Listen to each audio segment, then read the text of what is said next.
Ladies and gentlemen, thanks for joining me tonight. It's a rather wet, not too cold Canberra, so the best place to be is in the study talking to everybody.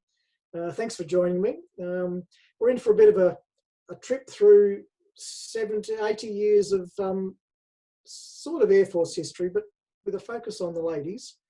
And I know they're all taking notes. So a couple of disclaimers. Firstly, why is this old bloke talking about women in the Air Force? Well, it's a great question, but there's a couple of reasons for that. First, you can blame Paul Ewald for dobbing me in. And the other reason is because, yeah, thanks, Paul.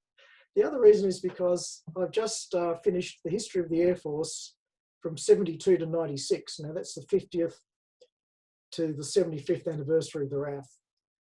It was published earlier this year, but there was no fanfare because of COVID. But it's going to come out next year as a 3-box set with the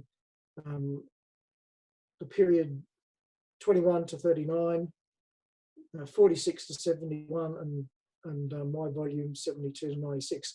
And I felt it was such an important period for women in particular that I devoted a whole chapter to the women in the Air Force and their challenges that they faced in that period. Ladies, there's no equivalent chapter for men in the Air Force, thank you very much. So I think you'd be pleased about that. All right, well, I'll get started, and I'll be happy to hang around a bit later to take questions and have a chat if you like. But also, this is not my opinion, what I'm presenting today. It's really based on the documentation that I reviewed and some of the social issues which women faced particularly in the 50s, 60s and 70s period was the social mores of the time. They weren't just Air Force imposed restrictions or discriminatory practices. They were basically Australian society at large. So consequently, some of the things which we will talk about were not just foisted upon by the Air Force, but were government directives. So let's get cracking, shall we? Now, I hope everybody can see my screen. If they can't, I'll change it. But essentially, it's the role of women in 4 air forces. And what are the air forces? Well, there's the Women's Auxiliary Australian Air Force, the RAAFs, the RAAF Nursing Service, the RAAF-NS, the Women's Royal Australian Air Force, were RAAFs, and eventually the Royal Australian Air Force when they integrated. And so we're going to trip through those various 4 air forces, if you like, tonight, and probably take about 40, 45 minutes, I think. Okay, let's start with the members of the Women's Auxiliary Australian Air Force. Now, this was formed in 1941 and ran through to 47. And very unfortunately, the government of the day decided that women didn't have a place in the Air Force, so it was disbanded in 47, but we'll come to what happened afterwards. Now, in those days, yes, it was a man's job in the RAAF. That was the posters that went out. The recruiting was definitely focused on getting young men into the Air Force to support the war effort, both in the Pacific and, of course, in Europe. Well, yes, but within a few years, it wasn't just a man's Air Force. It had to become a man and woman's Air Force because the men were sent forward to fight in the war. The women needed to fill those very important jobs back home. And in the war years, they weren't allowed to serve overseas. That was another government decision. But nevertheless, was a lot of jobs that needed to be filled because the blokes had all signed up and moved out. So in 1939, this young lady here, Group Officer, and she called herself Group Officer Mrs. Mary Bell, she founded the Women's Air Training Corps. And that took on a life of its own. It was very, very popular from what I read. And because she was married to Group Captain John Bell, who was one of the original Air Force recruits in 1921 and had risen up through the ranks, she had sort of access to the Air Force headquarters hierarchy. And through her husband, she basically put the position that women should be allowed to serve the nation like the menfolk. And that was taken on by the Chief of the Air Staff at the time. And eventually it led to the formation of the Women's Auxiliary Australian Air Force. Now, they were called auxiliaries to discriminate them against members of the RAAF proper, but nevertheless, they had a very important role. And within a few months of the early times of 1941, recruiting posters started to come out asking the women to also join up. Now, many of you would have heard of the Land Army, the Australian Women's Army Service, and the RANs. Well, this was the equivalent of those ladies' services at the time. And the women joined, and boy, did they join. By the end of the war, 27,258 women had joined up and served in the RAAF. And that was a remarkable achievement if you can consider. This is a picture taken from one of the recruit depots, but I noticed if you look very carefully, there's two blokes sitting in the corner over here, if you can see my pointer towards the left. So how they snuck in amongst all the ladies is anyone's business. But nevertheless, the women joined up and they did a fantastic job. Now, what foisted the reason, what was the main reason why the Air Force decided they had to have women join?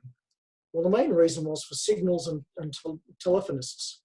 Those jobs prior to the war had been filled by clerks, male clerks, and of course they were required in Northern Australia and of course recruited for overseas as well. And one of the big problems at the time, particularly once the Japanese bombed Darwin, the threat of invasion, phone systems were critical.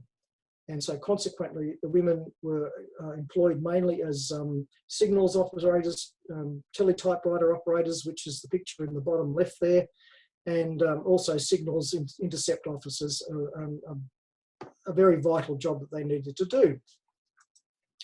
And of course, there was also the need for transport drivers, not just to run the CO around between the mess and his office, but certainly to all those other activities that transport drivers need to do to apply stores, refueling trucks, etc., etc. So they were the first two roles that were opened very quickly to women, and I'm pleased to say the women took to it very quickly. But of course, by the end of the war, there were up to 70 musterings. Now, mustering is a job description, if you like. Up to 70 musterings were open to women to serve, and you can see some of them there in that picture, including armament people, parachute packers. The ladies in the bottom right are doing some maintenance on aircraft, engine maintenance, even cinematography to record for the Fox News or Movie Tone News for the cinemas what was happening in the war. So essentially, they filled a lot of those positions that otherwise would have been unfilled, and they were essential to the work. But as far as I could tell, there was no equivalent to the British Air Transport Service pilots. Now, I may be wrong. These are the ladies in the UK that used to ferry the aircraft from the factories to the operational airfields as replacement aircraft, and they did a sterling job. In fact, without them, the war effort would have suffered. And I don't know how many there were, but I couldn't find in the records whether there was any cases, I'm sure someone will correct me, of Australian women being employed within the Air Force, or the Women's Auxiliary Australian Air Force, as pilots. Now, there may have been some civilian ladies that operated from the factories down in Melbourne, but I couldn't figure it out. So to the best of my knowledge, unfortunately, none of them made it to the cockpit. But on the same token, over 700 women were commissioned into the officer corps, mainly as administrative officers, and also as Madam WAF to look after the young girls that joined up, to keep the boys away and to keep the ladies, make sure that all their conditions were met.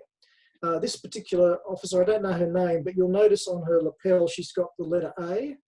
That designates her as a member of the auxiliary, and consequently all the officers that had served in the auxiliary air force wore that little symbol on their lapel. However, there was one lady who went right through the war effort and became group officer, and she called herself Miss. That was the designation at the time, Miss Claire Stevenson. They were not permitted to be married whilst they were in service, and she went through the service as director of the WAAF for the whole period. Because of her service, she was awarded an OBE at the end of the war, and most justifiably so. So Claire Stevenson is remembered as the single group officer, the top rank, equivalent to group captain in the Air Force for the directorship. Just a matter of ranks, and I draw your attention to these. The column on the left there is the standard Air Force ranks. Now, many of you will be familiar with those, particularly those that have served. But the centre column is the equivalent in the Women's Auxiliary Air Force. And you'll notice there's a slight change.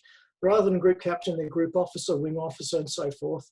And then you get down to assistant section officer, which was the equivalent of a pilot officer. And then the other ranks change quite differently. Under officer, flight sergeant, it's the same, sergeant, corporal.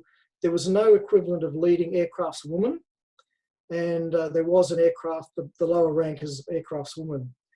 But for the RAAF nursing service, which we will come to shortly, only commissioned officers, so no other ranks in the nursing service, but there were certainly female medics. And they had quite different designations, as you can see: matron-in-chief, principal matron, matron, senior sister, and sister.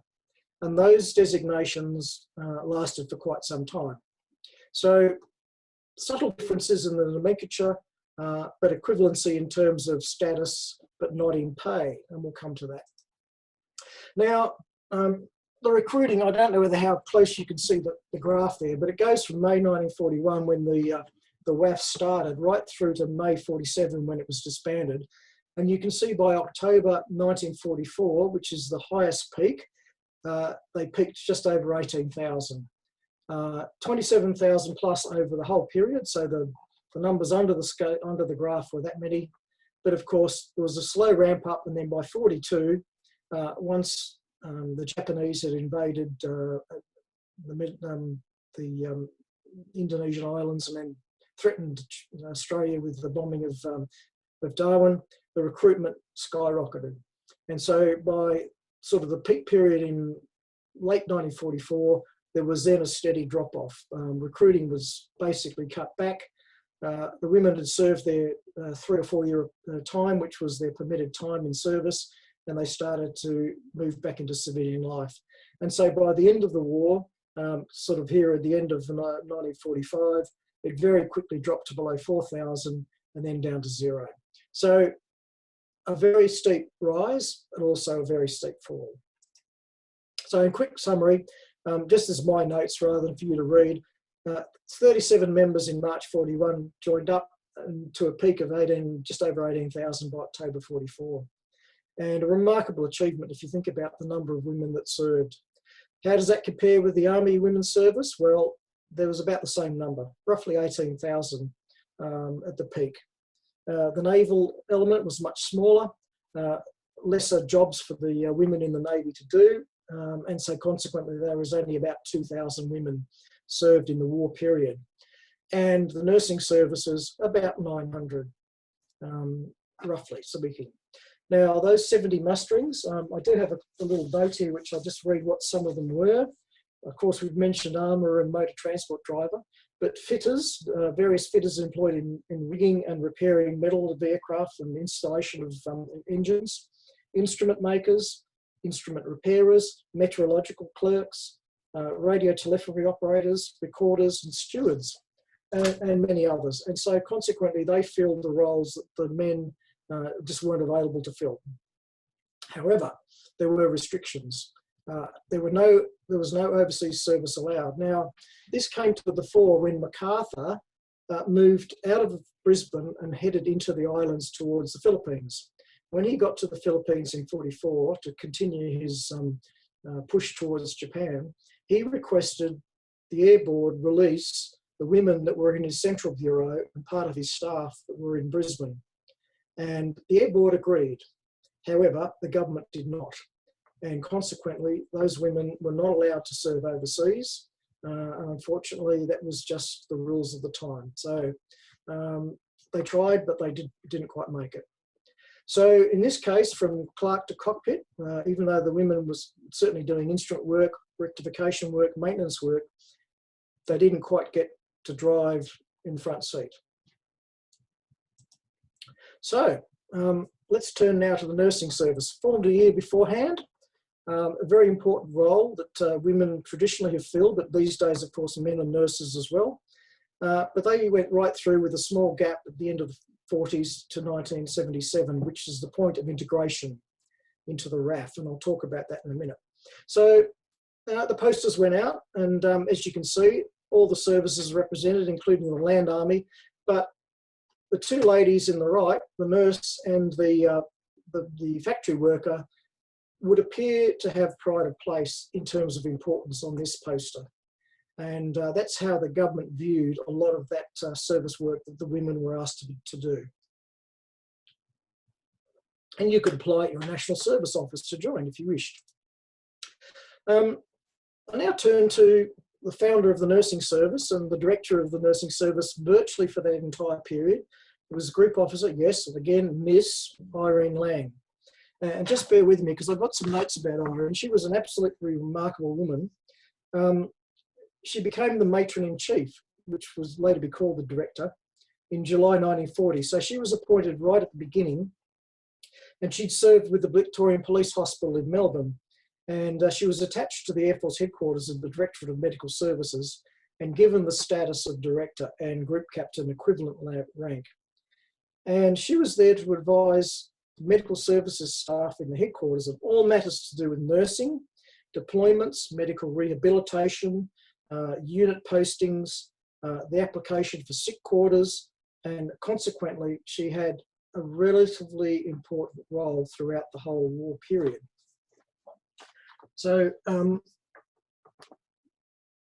she founded the nursing service, and in 1940 they just started with 38 sisters who basically ran up to enrol pretty quickly. These ladies are taken at outside Darwin in the Northern Territory. They were at a hospital. This is the Berrima Hospital, and you can see casualties, Army, Navy and Air Force casualties being treated there by the various staff, and that continued to the end of the war. And by the end of the war, 616 nurses from all over Australia had joined the nursing service and were posted around to do the nursing work which we expect them to do. So much less than the Women's Auxiliary Australian Air Force, but certainly a considerable number that joined the nursing service from the Air Force. Now, there was equivalents for the Army as well, of course.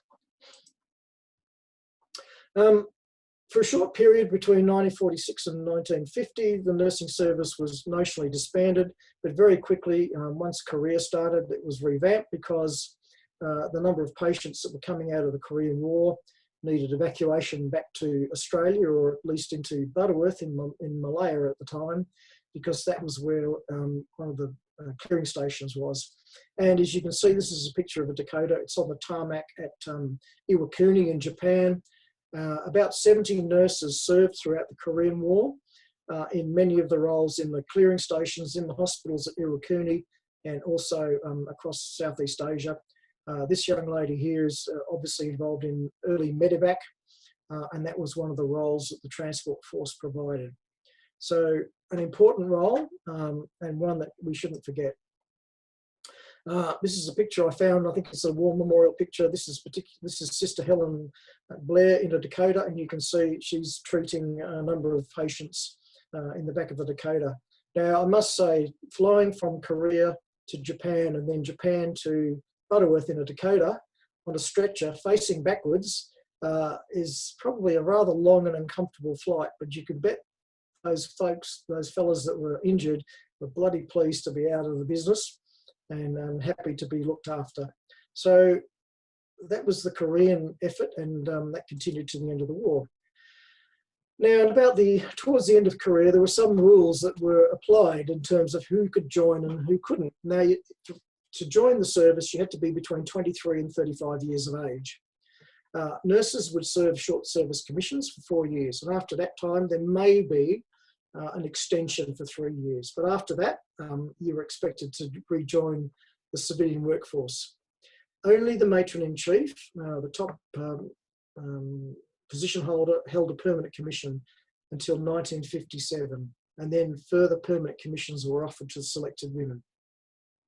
Now, the retirement ages were set pretty much to match the blokes. For the matron-in-chief, that's the group officer, 55 years. And until quite recently, that was the mandatory retirement age for permanent Air Force members, even in the RAAF today. It's been extended, but back then that was the age. And as the ranks went down, you were expected to retire a little earlier, and the reason was to increase the flow of promotion possibilities for others below you. If you got married, you were expected to resign, and if not, they were going to discharge you anyway. So that was just one of those rules, and that applied across the board for women. And sadly, pay was set at 2/3 that of the male equivalent. Now, that was not set by the Air Board or the Air Force. That was a rule set by the Pay Commission, which was basically a series of senior public servants who would set pay rates for government departments and the military services. Surprise, surprise, most of the commissioners, well, in fact, all of the commissioners at that time, 11 of them were all men. So I'm not surprised that they applied the rules that were accepted in society at the time. Then we have Vietnam, of course. The nursing service continued between Korea and Vietnam, but then there was a surge of requirements once the war in Vietnam started. Now, this is a picture from the surgery room in Vung Tau. So as you can see, the equipment is what we might call fairly basic, but nevertheless, it was satisfactory. And what would happen is an injured soldier or airman or whoever would be brought back to Vung Tau to the surgery. They would be triaged, and if, depending on how serious their case and injury was, they would then be medevaced to Butterworth in Malaysia. And if it was even more serious, once they'd been stabilised there, they'd be returned to Australia to the repatriation hospital system. So consequently, one of the big requirements for nurses was aeromedical evacuation. Vietnam coincided with the introduction of the C-130, the A models in particular, and they had the ability to be configured for medevac extraction from theatres of war to peaceful areas. One of the advantages of the Hercules was it could maintain sea level pressure when flying at altitude. And of course, if you've got chest injuries, lung problems and so forth, the ability to maintain sea level pressure for breathing was really critical. And the fact that they could do that saved a lot of lives. Now, ladies and gentlemen, if you ever get the chance to ever again fly with Qantas or one of the other airlines, when you fly across from Sydney to Melbourne or wherever, you're flying at about the equivalent of 8,000 feet altitude. So you're flying at about just above the top of Mount Kosciuszko in terms of your lung capacity and the oxygen. So you can imagine why this made such a difference to saving lives. So that was important. And of course, the nurses were vitally important as well. So important, in fact, that they established a big hospital, one of the 3 RAAF hospitals. This one's a picture of the RAAF hospital at Butterworth in Malaysia. Big airbase there. I'm not going to go into that. That's another story. But you can see the number of wings that they had on the hospital because it expanded during Vietnam and was critical to not just the servicemen and women in Butterworth, but also their families. And consequently, they opened a maternity ward there. It's the only Air Force hospital that I know of that's actually had a maternity wing, and something like over 1,000 babies were born there over the period of time the RAAF was in Butterworth. And of course, again, nurses and particularly those in maternity training were very important. And this lady in the middle holding that youngster is Group Officer Joan Kerwin. I'll come to her in a minute. Margaret Hammond on the left and Peggy Mellon on the right, for those that you may know them, the senior ward nurses at the time. By 1970, about 81 nurses were serving in the Air Force, in the nursing service. And there's Joan. Joan was the last director of nursing. She paid off when integration occurred in 1977, but she had a full and fruitful career, and she was also awarded an honour at the end of her service. She was awarded an MBE for her time as nursing director, and a very fine lady too. She's passed on now. How did life change? Of course, from Vietnam, integration, and I'll come to integration in a minute, but in the 1990s, the Air Force revamped its combat support system and made everybody deployable. So no longer would you be posted to a sedentary position in Laverton or Richmond or somewhere else. You would be expected to maintain your fitness, maintain your skills, and to be deployable. And so we formed the Combat Support Group, of which the medical orderlies became members. And thank goodness we did, because we couldn't have done East Timor without them. It would have been very, very difficult for us to get away with that. So a change in roles, and we'll come to this a bit later. So that's how it changed. And ladies and gentlemen, this is what an aeromedical evacuation aeroplane looks like now. This is a C-17. And you'd have to say, how unbelievably different to the Decatur is that? It's an amazing facility. It's one of the best decisions the Air Force made in acquiring those. And of course, they've been used regularly around Asia Pacific for tsunamis, flood relief, cyclone relief, and also in Japan during the Fukushima disaster. In fact, these aircraft provided medical support before the Americans who were based in Japan provided medical support. So how good is that? All right. So a quick summary, just from 37 to a peak of 616 in September 45. But by integration, a steady stream of about 80 to 100 nurses were serving, and eventually they joined the RAAF together with female medical orderlies. I don't have the numbers for medical orderlies, but they were considerable. From that time period, they served in 3 base hospitals, one in Butterworth, as I mentioned, one at Laverton and one at Richmond, and 11 base medical flights. Unlike the Women's Auxiliary Australian Air Force, the nurses, of course, could serve overseas, because how else could they do aeromedical evacuations for places like Korea? So, slightly different rule. Okay, we now move on to the next generation of Women's Royal Australian Air Force, the WAAFs. And they were formed in 1951, and they lasted until 77. So what happened? The Women's Auxiliary Air Force was disbanded, and consequently, in that early period at the end of the war, the government wanted men and women to get back into the civilian workforce. Much as the same now, they want to get people back working, back to normal life. So the WAAFs, the Women's Auxiliary Australian Air Force, was disbanded. Well, surprise, surprise, by 1950, they realised it was a huge mistake, because the blokes weren't joining to fill those previously filled positions by women.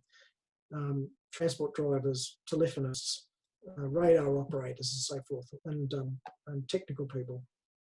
So consequently, they decided that they needed to revamp the women's service, but they were not prepared to join them up into the RAAF as such. And in July of 1950, the government approved the re-establishment of the Women's Air Force.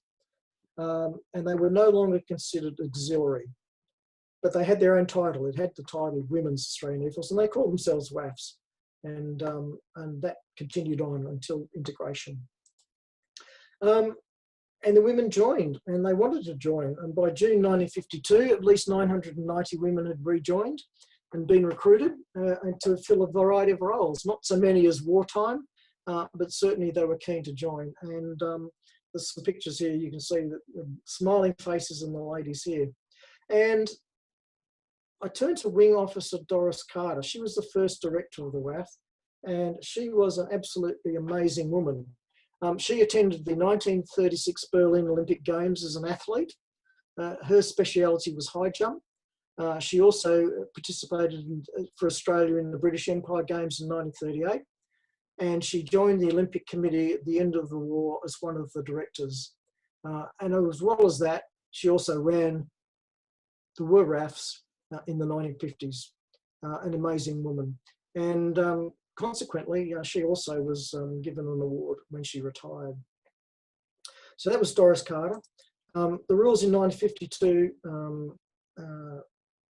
much the same, but they had to be 23 to 35 for officers and between 18 and 33 for airwomen.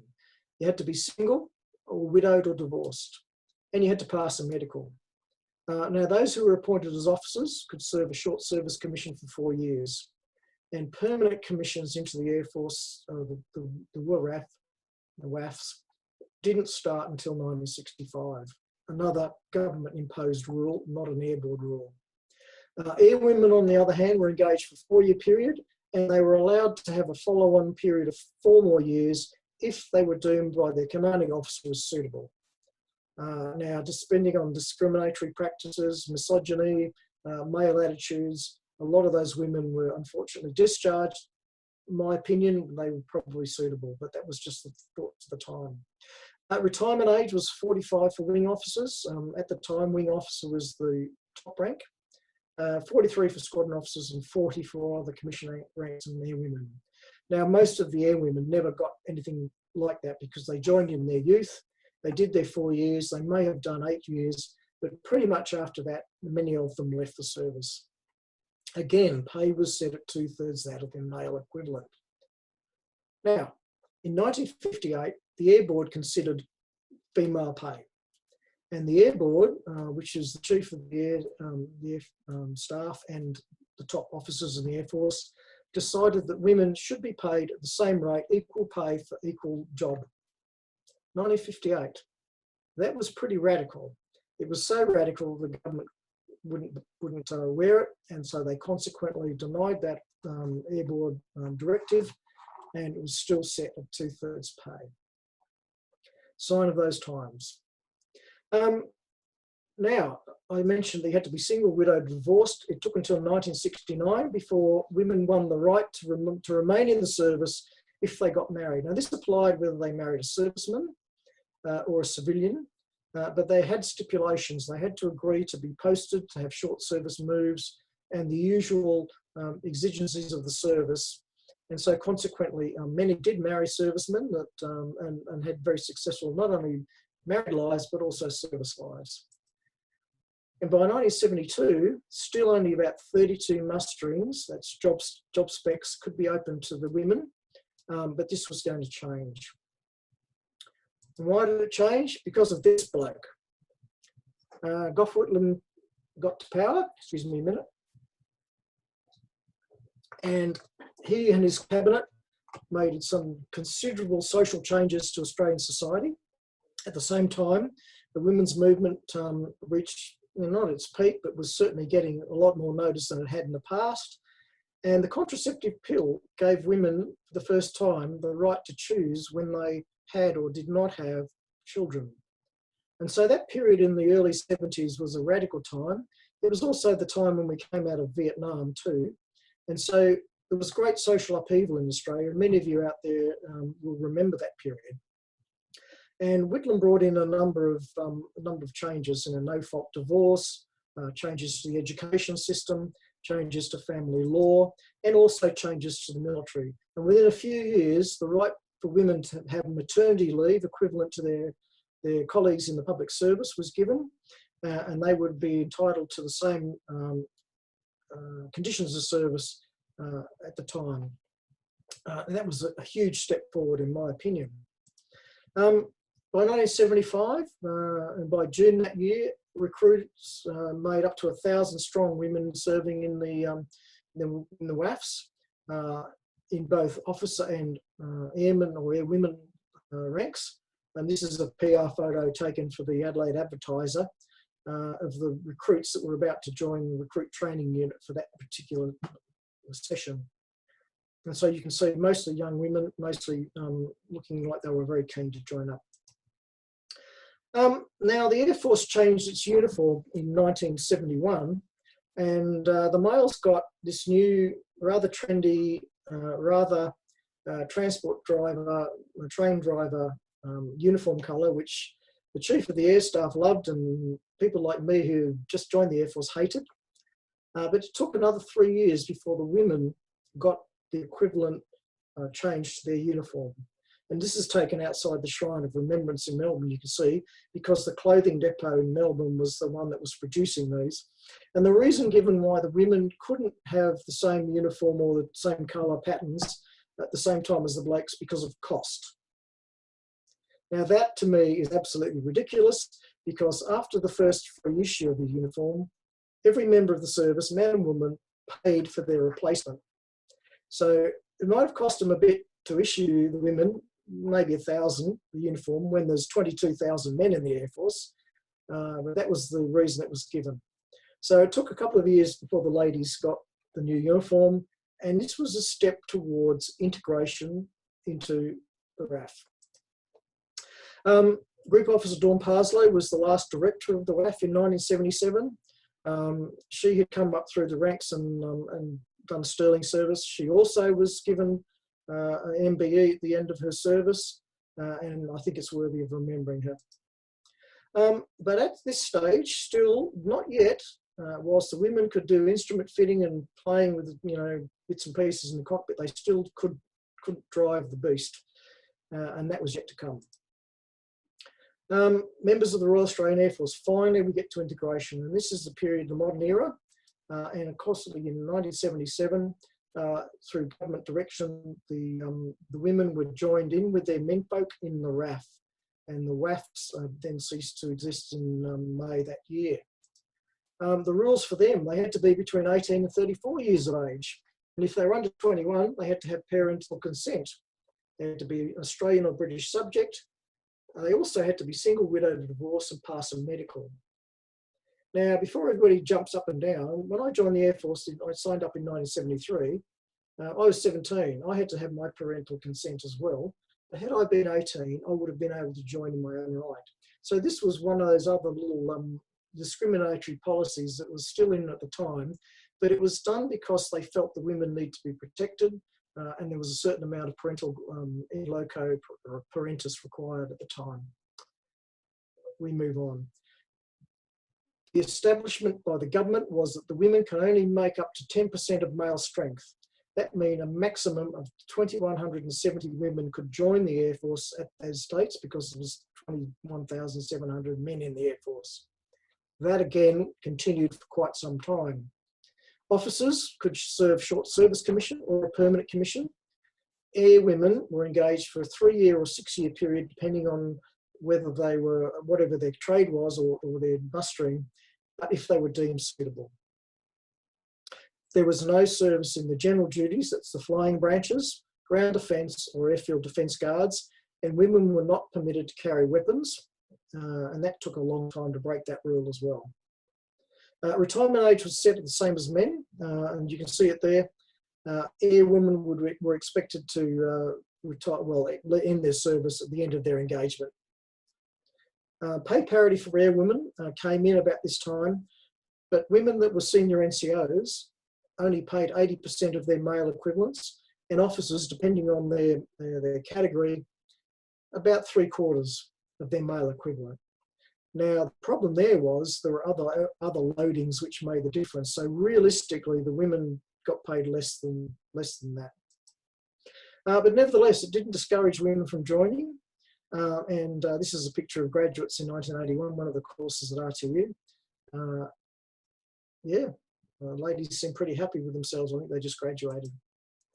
In 1984, Bonnie Boone, who's the young lady who's a corporal there, and Brenda Proctor, actually applied to the Human Rights and Equal Opportunities Commission for permission to serve overseas in a particular role as air photo plotters.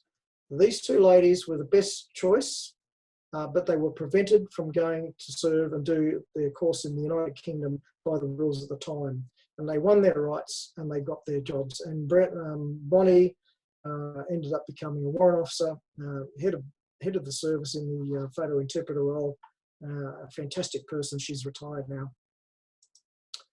And of course, gradually by the 1980s, the roles began to expand. One of the first roles was air traffic controllers, a little bit stepped closer to the cockpit, but not quite there yet. And women actually dominated and did extremely well in the air traffic role. There were a number of other roles, administration and so forth, supply officers, but they'd started to expand in that time from the 70s. But the first to wear flying berets were not pilots. They were, of course, the flight stewards.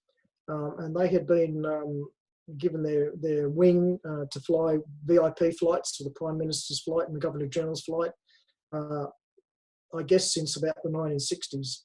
And certainly you can see there's a bunch of them here on the 707. There's also male flight stewards here as well. So it wasn't just the women that had that role. But they were the first. And of course in 1987 or 1986, the RAAF finally released a request for women to join the flying services as aircrew cadet pilots, and 4 ladies of the 50 that applied was selected for the pilot's course that year. 2 of them graduated, Hicks and Williams, Bev Hicks and Robin Williams. They graduated the following year. Robin Williams, the lady at the back there, a fantastic pilot. She also went on to become the first female RAAF test pilot a few years later, and ended up doing the C-130J acceptance test flying in Atlanta, and was highly regarded. And unfortunately, she got to Wing Commander rank. For whatever reason, she chose to leave the service, and is now, I think, a professor of aerospace studies at Macquarie University. So she's still serving the country. But it took until 1992 before the first female navigator got commissioned with her wing. And surprise, surprise, but whilst the pilots made front page news in a number of newspapers around Australia, the RAAF News, poor old Jocelyn was relegated to page 12 of RAAF News that month, which me as a navigator, I find that disgraceful, but that's just the way it was. Jocelyn had a relatively short career. She's now a professional communicator, and she has her own website, and you can look her up if you wish, but good for her, and she was the first navigator. Now, between 1990, or from 1990 onwards, we went from 65% of the jobs available to women to 94%. They were opened up by Gordon Bilney and the Labor government at the time, and so consequently, it made a huge difference to not only recruiting but career prospects for women. They were still not allowed to serve in ground defence and airfield defence guard roles, but certainly virtually everything except for F-111, F-18 and one other role in the Air Force was open at the time. So that was 1990, but we're still not quite there yet. However, we did have the first female CO of the RAAF unit, then Wing Commander, later Air Vice Marshal Julie Hammer. She was appointed CO in 1993, and she went on to bigger and better things, and she was also the first female to make 2-star rank, which is, what can I say, but she deserved it. And of course, by 1999, we started to see the first women join the fast jet empire, which was one of those fields which up until then was really, they were really prevented from entering. We had a female pilot who, Melissa Bowman, who did the F-111 course. She passed the course, but for her personal reasons, she left the Air Force shortly afterwards. So she never really went on to a career as a pilot on F-111s, but these 2 ladies did. And that's a picture taken from the Air Force News. Boy, how things have changed.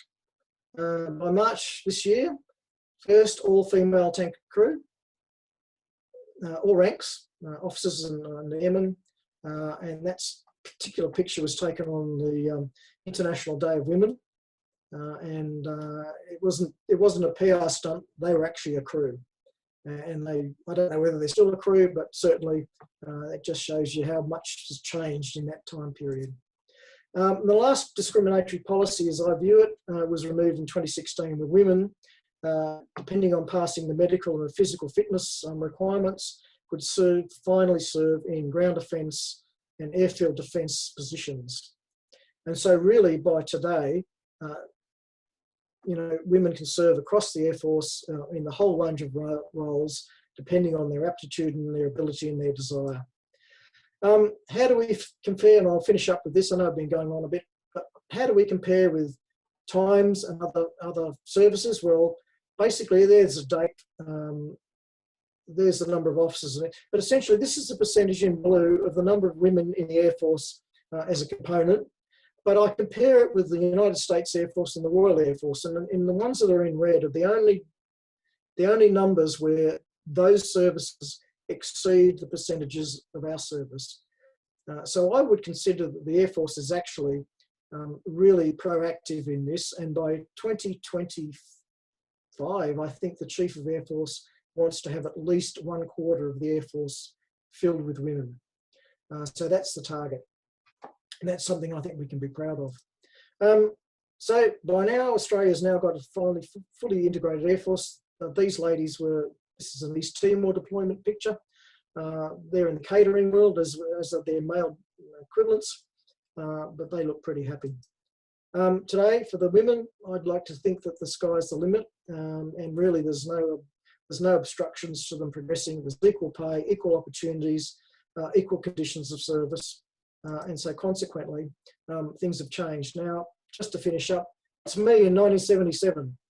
Now, I don't show it because I'd like to transgender or whatever, but I show you because this is the flying suits we used to wear and the equipment we used to have.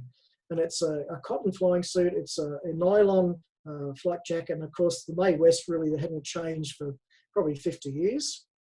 Well, the women in the RAAF have changed that, I'll tell you what, because that's what they look like now. And this young lady, Hayley, is the tanker driver that I showed you the picture of. She has got a great career ahead of her. And with that, I'll end, because in 45 minutes, we've covered 80 years of women in the Air Force, and I hope you've enjoyed it. And with that, I'll stop. Thanks, Tom. Thank you. Yeah, well, far from thanks, Tom. Thanks, Mark. It was it's quite a ride, and it's wonderful to think that we've got that full crew of people. And we're starting. The good thing is we're starting to get to the stage where, in so many fields, it's not special anymore, and that's great. But as I said, a great talk, and I'm sure that everybody enjoyed it. Questions and comments, and there are a couple of interesting chats. If the people who would put up the chats would like to say hello, we'd love to welcome you, because you've obviously got expert knowledge. I'm going to stop sharing the screen now too, so you can look at me a bit better. So. There, that's better. So go to the chats. Susan Smith, would you like to introduce yourself and tell us all about yourself, please? Yeah, sure. Hi, my name's Susan Smith. I'm an ex-Air Force air traffic controller, and I actually trained in 1977. I was on the first course to admit females as an air traffic controller. I then went on to the Army and served in the Army for another 9 years. Oh, so, good on you. And so yeah, you were with the Chris Dimsey. Was she one? She was one of the first, would you? Never heard of her. No, I think I might have been before her. Oh, okay. I always thought Chris was first, but there you go. There's always someone that proved you wrong. Always someone sooner. Well, good on you. I hope you had a great career, by the way. I did, yes. Thank you. I can make the... okay. No, I thought there's another person, but it was Susan twice, so that's great. And I'd be interested to know the number of women pilots in the civilian area, particularly light aircraft. They seem to be doing a huge amount of work in that field. So it's great. So you're talking about during the same period as the transition? Yeah. Or? Just wondering. I'm thinking that, Ansett, Joanne Wardley and a number of other women also had to transition into the cockpit after fighting all that discrimination around about that same sort of period. Somebody might correct me from knowledge of the civilian world, but whilst we had a number of successful civilian female pilots before the war, during and afterwards, it took them a while to get into the commercial aviation world too. So I guess that's a similar path. Yes. Tom, Mary Ann has got a question. Yes, please, Mary Ann, go for it. Do you want me to mute you? No, that's fine. That's great. Yeah. Thank you. Thanks, sir. That was excellent. Did I pass muster? Well, only just. No, I think I sent you a little message actually. As a former Clerk A in the WAAF, we used to spell Clerk as C-L-A-R-K. Yeah. C-L-A-R-K. They're clerks, not clerks. Anyway, yeah. Very minor. But anyway, that's a little bit. You're right. You did too. Yep. And there was an Australian pilot in the ATA, and Marty Gethring. So she was one of the 80 women who served in the AOG. She flew Spitfires. That's in Britain. Yes, yeah, that's right. Not, But she was an not in Australian. Australia, yeah. Yeah, that's right. But she was an Australian, so the only Australian woman. And you can find out more about her by looking at the Spitfire Association Yeah, yeah. website. Yeah, no, Um, I tried to check to see if there was any women in Australia that I could find out Yeah. that actually did the same role, but Yeah. I couldn't find that. Yeah, and look, the other thing too, thank you very much for mentioning Brenda Proctor and Bonnie Boone, Yeah, because I think, I always say it's on their shoulders that I stand, because, you know, they wanted to do this course in the UK, that they could do it, and they couldn't get to sergeant unless they did this course, and of course they were just denied because they were female. yeah, So when they won that case with the Human Rights and Equal Opportunity Commission, I think, I don't know in fact whether they threatened to make the case, they submitted it, and then the Air Force, from what Bonnie was telling me, the Air Force then said, oh, okay, all right then, because they probably didn't want the bad publicity. I need to check that a little bit more with her. But at the same time, I think they were the two women who broke the mould, you know, and started it. All those other things, and I can remember when Whitlam came in, you know, things were gradually starting to change. For instance, as a Clerk A, as a female Clerk A, I was allowed to work as the movements clerk for a while, because, you know, that was all very interesting, travel and writing out travel warrants and things, but we were mainly relegated to typing, you know, and there were certain jobs that were relegated to men. But then we were slowly sort of put into that, you know, and of course a lot depended on the boss that you had at the time. And I was very fortunate to have very good bosses. But as I say, Brenda and Bonnie, they're my heroes. So thanks, sir. That was terrific. that's all right. My pleasure. Thanks, Marianne. And Kathy, would you like to say all that again? It's fascinating what you were talking about. Kathy Hobson, are you there? I am. I found the unmute button. Tom, Excellent. Go for it. what would you like to know? Yes.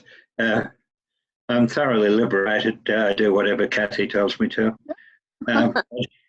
Good married man, Tom. Yes. You know, you were talking about, I was going to mention Nancy Bird, but you mentioned the others too. I know that they were very cranky that they weren't allowed to be ATA pilots. Yes. Kathy, if you'd like to tell us all about that, that would be good, please. Oh, okay. No notice and no notes. You're scratching the what I can do. I know that when Mary Bell was told you're married, even though you're married to a group captain, you can't run the shop, and they gave it to a Claire. She was not very happy, and she actually, after a period of time, quit, but eventually did go back a number of years later as a pilot officer back into the WAFs. So when Mary initially set up the WAAF for them before Claire took over, Nancy Bird took over as the commander of the Women's Air Training Corps. So that's what she did until that was all disbanded. Yeah. And Nancy Ellis-Leibold was a friend of Nancy Bird's, and she tried to go overseas because she was sent a letter by the ATA in England saying, we want you, because at the time in the 50s she was much more well known in Australia. However, she got to the dock, and they said, sorry, we're not letting you leave the country. So she tried to go back to de Havilland's, where she was an engineer, aircraft aviation engineer. And they said, oh, no, we're going to debog you to somewhere else. And she ended up working in a pickle factory. She wasn't very happy about that either. Well, they're going to name the second Sydney airport after Nancy Bird. Yeah. Is that right? Is that Yes. what I heard? Yes. No. Okay. Yeah. But somebody just mentioned Air Vice Marshal Hammond. If somebody would like to talk about her, it'd be good. I didn't catch your name when the chat came up. Brendan, somebody. Yeah, Brendan. Brendan, that's right. That was me, Brendan Cowan. So I was a civilian in defence for 16 years in Defence Information Systems, and Julie had been just not long after a promotion to be Vice Marshal became CIO of Defence. And she was my direct boss at that time, and we were going through a marvellous period of reform. And Julie was a really good leader coming into that group. What was her field of interest and field of expertise, and what years were these? For me, this would have been 98, 99. fine. She was in that role longer. She'd come from Salisbury and Edinburgh at that stage, and she'd been working with ECM and that sort of stuff, as I recall. So Julie Hammer started out as a education officer and moved across to engineering. That's right. She was in Enjo. Right. Tremendous feat, yes. Well, any more? I've got two WAFs that I want to briefly mention to finish up with, but have we got any more stories coming from people about the ladies of the Air Force in any country? Well, so probably one of the comments might be, or the feedback you might give is about Group Captain Jenny Fantini. So Jenny was a 4th year at Frognall, RAAF Frognall down in Camberwell when I was a 1st year. And I recall that she had the challenges of being permitted to wear the same uniform as the other male cadets on the course. Did you have any more you want to add to that one, sir? Well, she also had the problem about carrying swords on parades and things like that, because the Army objected to women having weapons, as they call it, because it wasn't in the manual of drill. So it took a while. I think Despina Tremondanus also suffered from that in that period. So, yeah. Yeah, Despina was a direct entry into the Air Force. I know, she'd already done her engineering degree outside. Jenny Fantini was a 4th year, so that was, 1981. Yeah. Robin Williams was the year behind, and then so I think there was Jenny plus another when she joined up, but the other one didn't last. And so we were progressively getting more and more women. And I think in my year, 4 years later, we had 4 women on the course, of which I believe 2 graduated.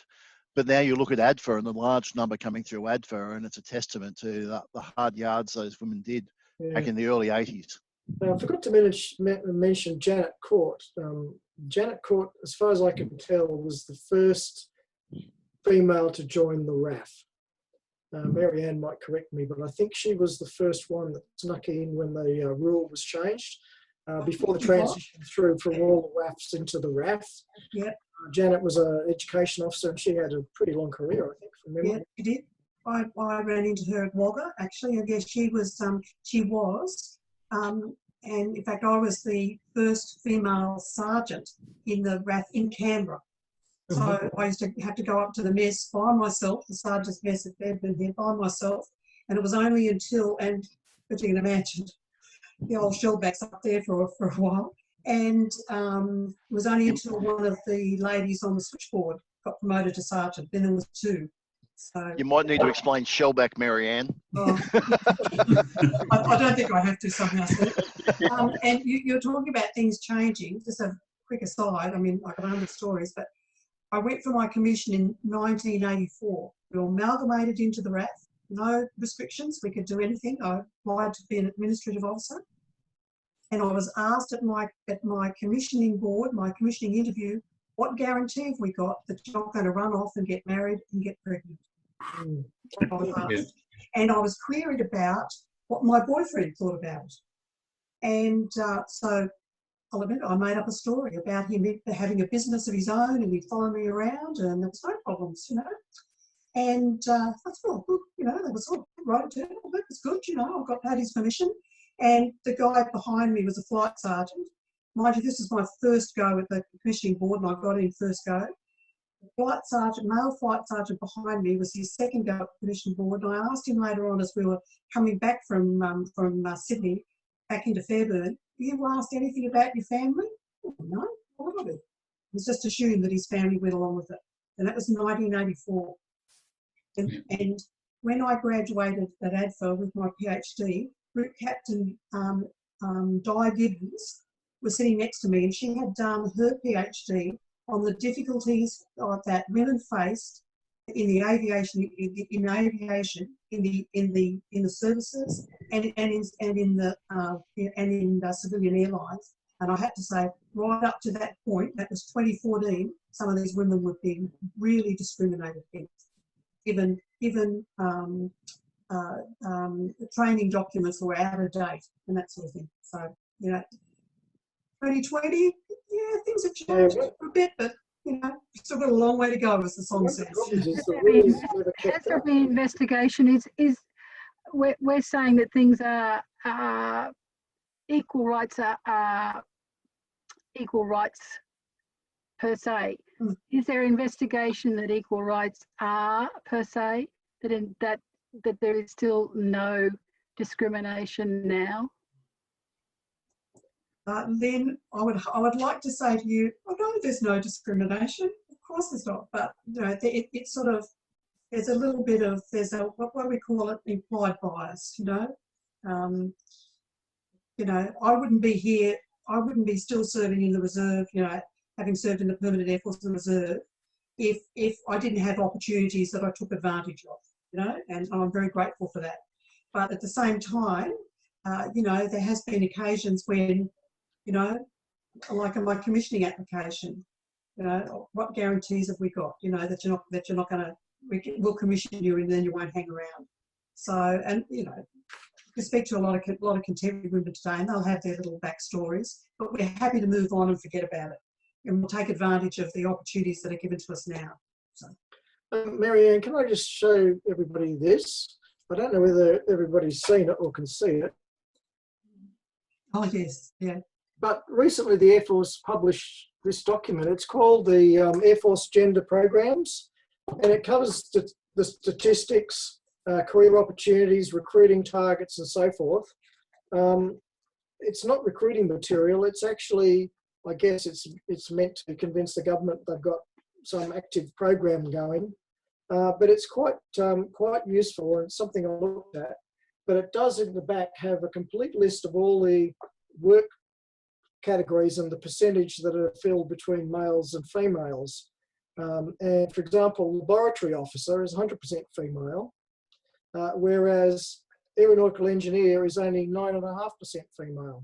So, I mean, there's huge discrepancies across the different job specs. And, you know, I think that's something, I mean, I'm not in the Air Force anymore, I'm in the reserve.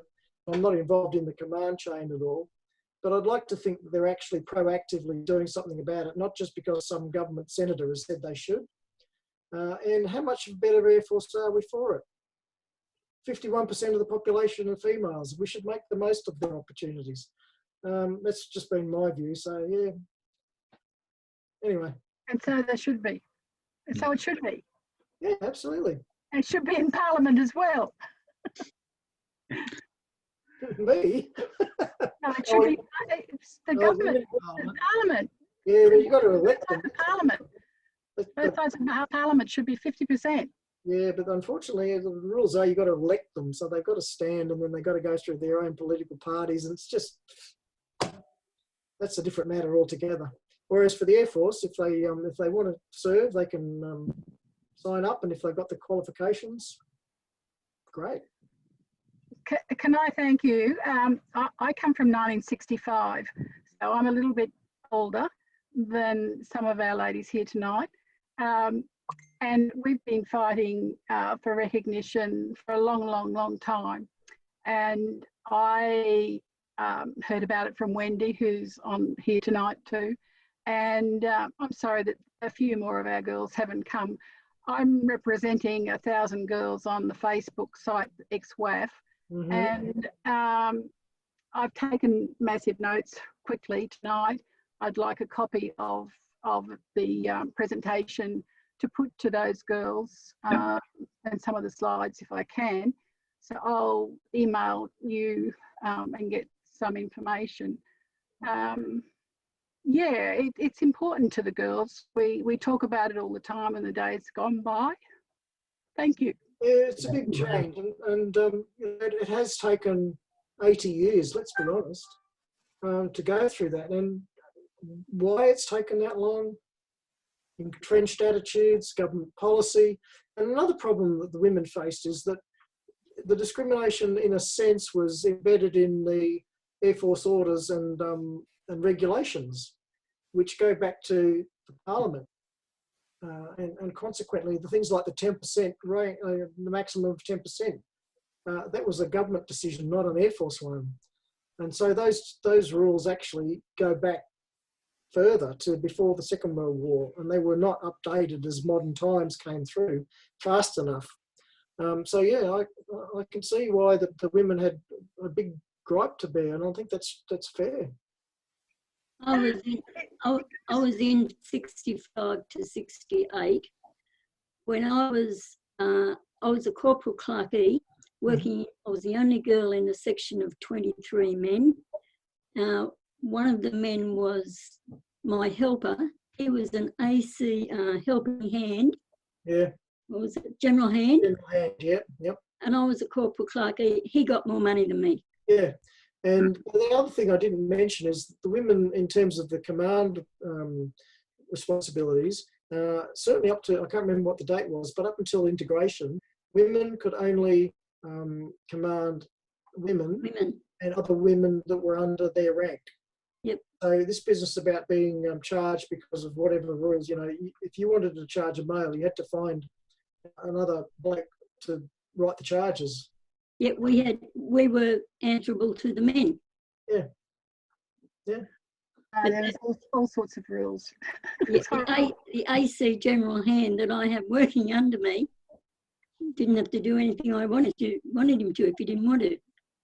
Well, it'd be interesting if you spoke to those young ladies that were on that tanker, the aircraft, what they thought about those rules. They probably wouldn't believe you. Oh, we chat occasionally on the ex-wife side, don't worry. Oh, good.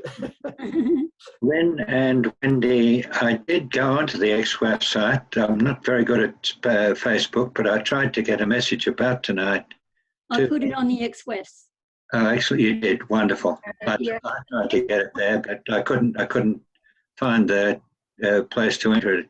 But if you would mention to anyone that's interested that on Peter Dunn's site, I was at war, there will be a recording of tonight, and I think it's been very valuable. Where will it be? It's on Peter Dunn's Oz at War site. Now I'll tell you what. I'll get. I'll type the address. I'll get Warwick and I'll get the people who sent out the messages to for tonight to send it out again with Peter's exact address on it. Can I just ask, please? Is the people on that site, the Facebook site, unfortunately, a lot of them are not computer literate, or are frightened off by would be frightened off by Zoom, and so they would just forget about it, and so that's unfortunate. They don't be frightened by Zoom because they can simply click on us and they'll see a recording of it. Well, that's if you look, can I just look in the chat, I'll put an address there. Okay, good. Won't be there. Thanks, Peter. Yes, all right. Well, we'll just leave it at that. But if you look in the chat and get that address, and if you wouldn't mind Wendy and Lynn passing it on, I'd be most appreciative. Will do. Yeah, look, I'm going to type out the notes, but I'll get the slides and get the information and pass it on. I'd really love, there seems a little bit of interest in WAAF at the moment, which I'd love to have it, see it roll on. There's a book coming out called Our Spirit. The WAAF have contributed stories from 1956 through to 1977. I've actually got 2 stories in it. I'm not sure Wendy's got one in it. Yeah. And it's coming out, the book's printed. I'm about to get it myself. And there's quite a little bit of interest. I'd love to see this run on. We've had trouble over many years getting into RAAF museums. People do not want to know women in the service.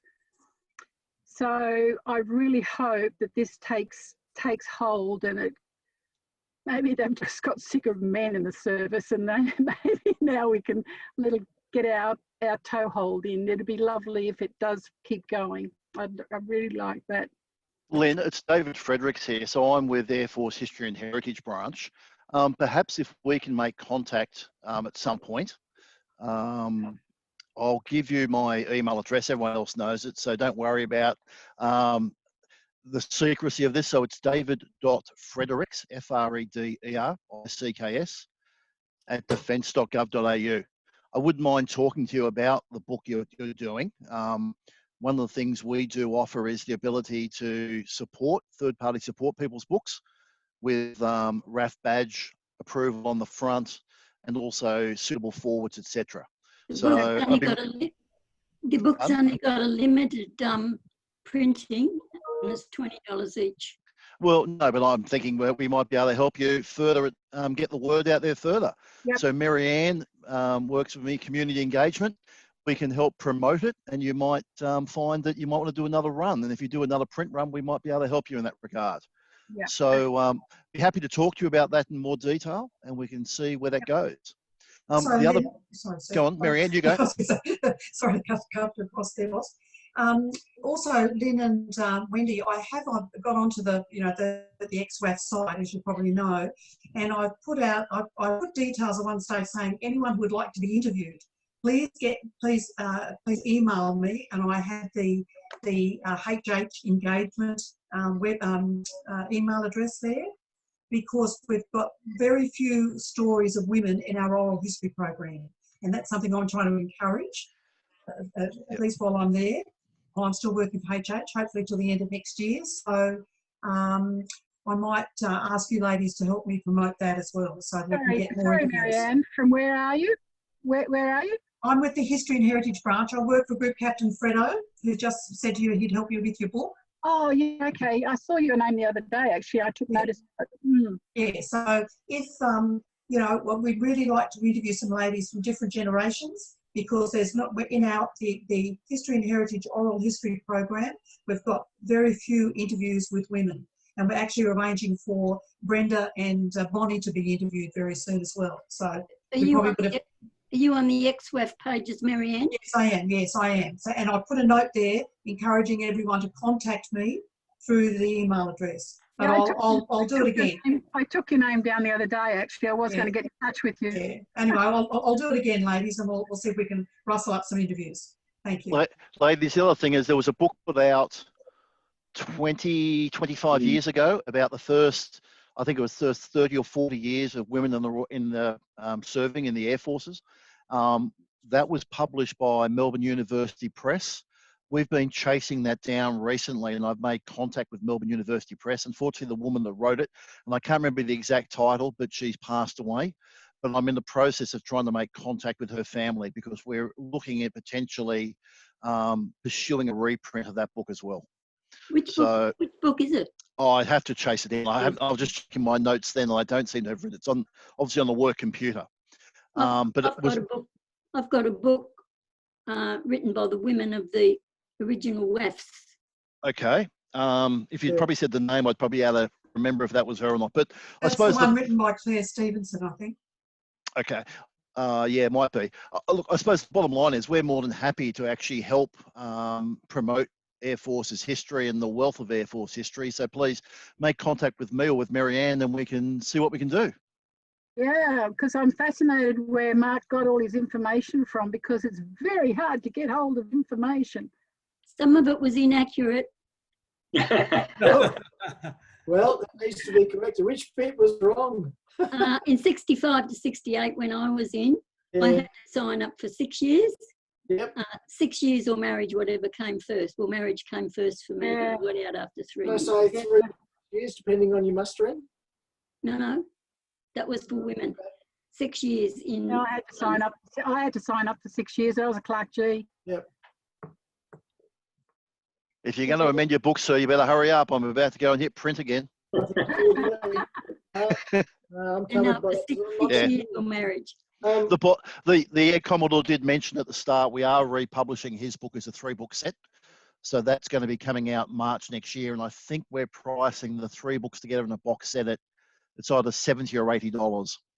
Yeah. So, and do you have information on that price? Because I mean, I'm happy to publish that. Mind you, they're all pensioners on our website too, so they won't be able to afford it. But I'm happy to publish the details of it. So yeah, we might be able to do a deal for you. We'll see. There's two ladies that wrote the book that Lynn's talking about that are publishing it themselves. So it'd probably be best for us to get in touch with them and get them to get in touch with you. Yes, please. As I said, we're happy if people are publishing themselves, we're happy to provide support, third-party support. You know, putting the RAAF badge on the book, and we'll get a suitable forward from one of the senior Air Force officers, female officers. Yeah, that would be a great thing. They got, I think they got a grant, and that just covered the book printing, and we just pay for the postage. So okay. Well, let's talk about it. We can probably see what we can do. That'd be great. Okay. That's great. Thank you very much. I get emotional when I talk about the WAAF. It was just the core of my life. The quality of the evening is seen by the fact that we've still got 37 people online, and just before we won't finish, we'll just leave the meeting run as long as it's like, but we just would like to thank Mark and all the other participants for what I think has been a great evening. If I can just mention briefly my two aunts who went into the WAAF, escaping a very domineering father in 1940. One of them was a dental nurse and married a very absent-minded dentist and ran his dental practice for the next 50 odd years and ran it as a military organisation.